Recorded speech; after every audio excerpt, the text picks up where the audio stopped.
overcame that.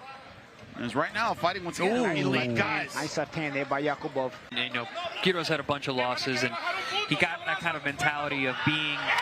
Good shot. I think he was off balance there after he throws on left hand. But Cruz is acting as though he has him hurt. Yeah. Hands to the head like that one. Oh, another big left hand upstairs.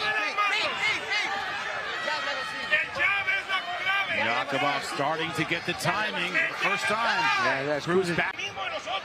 Cruz trying to be a bit more active. His corner wanted to be busier with that lead hand. Punches, power punches landed 47-47 as Yaqubov up against the ropes. Cruz being really effective here. Stiff jab. Oh, nice Good short combination by Yaqubov. Yeah. As Cruz tries to smother. This is where Cruz has done his best work. It's up against the ropes, but good footwork from Yaqubov.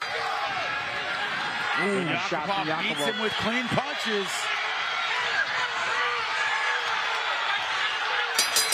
No surprise that 95 to 95, 95-95.